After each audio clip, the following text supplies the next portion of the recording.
Today I want to talk about Lila Rossi and the brand new group of villains that were just introduced for Season 6 of Miraculous Ladybug.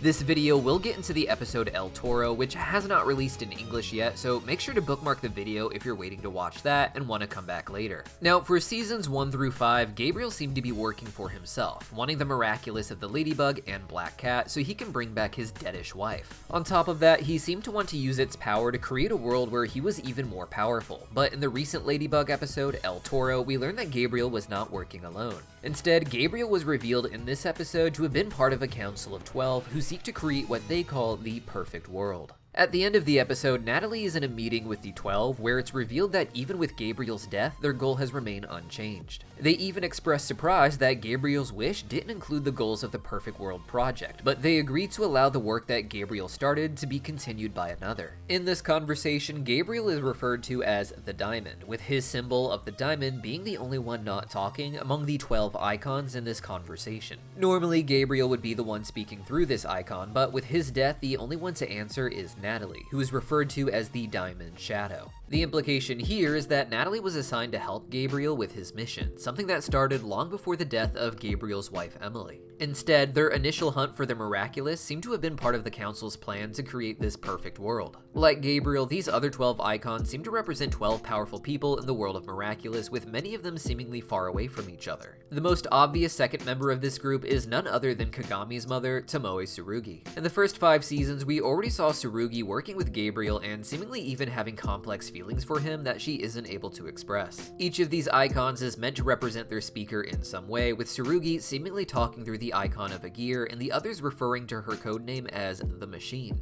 The Machine makes sense as a name for Tsurugi because of her company Tsurugi Industries, which is focused on advanced computer technology. It was because of her that Gabriel's master plan to get that Ladybug and Black Cat Miraculous was a success, as she helped create the computerized rings that helped akumatize everyone. Already, they were setting the stage for Gabriel to be revealed as just one part of a much bigger, more threatening network that wants to make a wish that changes the world, consequences be damned. While she doesn't have a plan yet, Tsurugi insists she should be the one to lead the charge to get the Miraculous again, making it seem unlikely that Lila Rossi is one of these members or that they have any hand in what she is doing. This was actually kind of disappointing, as at first, I had really thought that these other voices would be an explanation for why Lila, as Chrysalis, seems to have so many voices speaking. It's not even that it's her one voice trying to sound different, but sometimes she sounds entirely male instead of female. She also seems to be getting help from someone in the future, as we saw at the end of the Season 5 finale. And with all of these things being teased but not answered, it makes this villain arc a bit confusing actually. Some fans, however, do want to think that Lila could at least be related to the symbol of the face that is half light and half dark.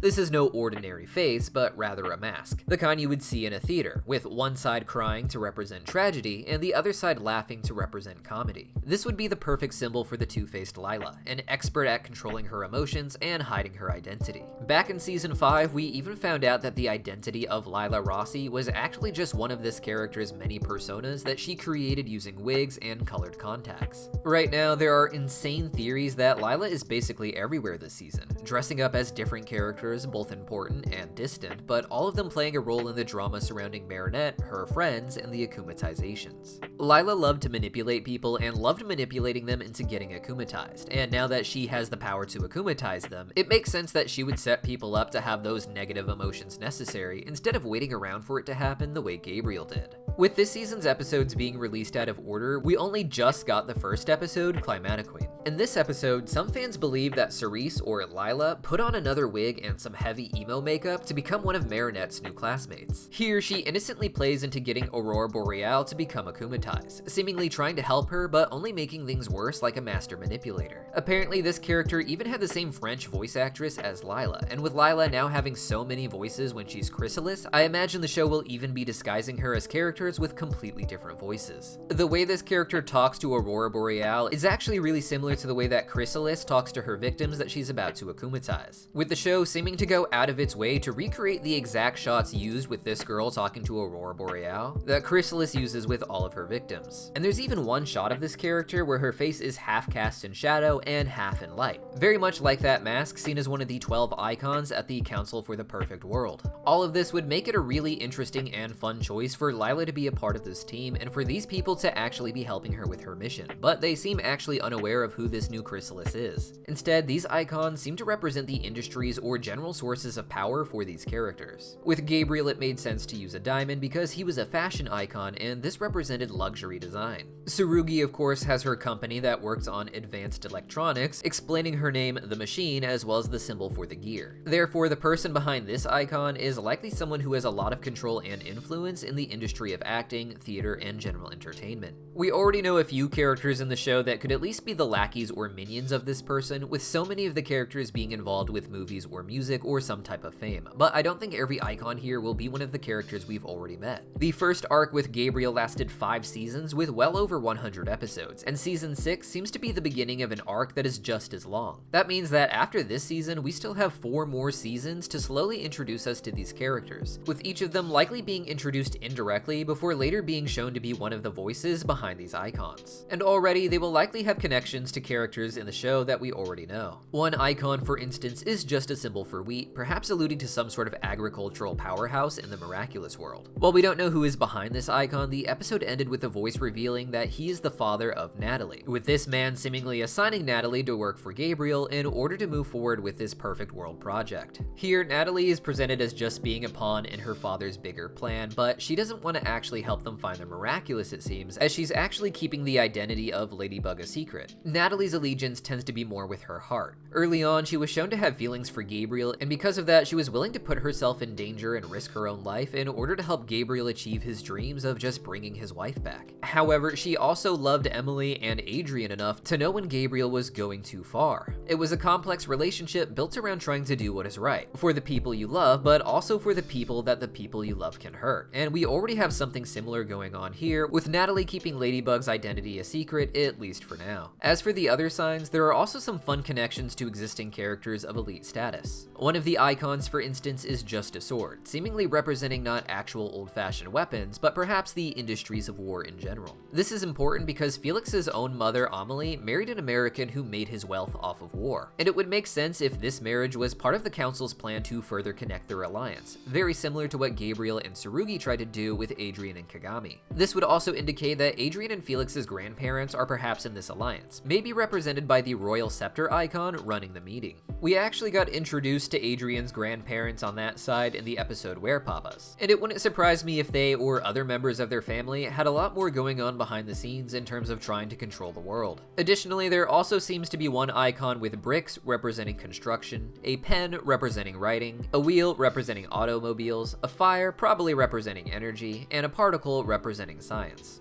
Gabriel himself is of course the diamond, as we said, and it makes me wonder if other members of this group, or at least their children, were at the diamond ball. Chloe was there after all, and it would make sense for her family, or at least her grandparents, to be involved in this perhaps. But what do you guys think? Let me know your thoughts in the comments down below, and if you haven't yet, go follow us over on TikTok, where we're trying to put out more Ladybug content. See you guys there.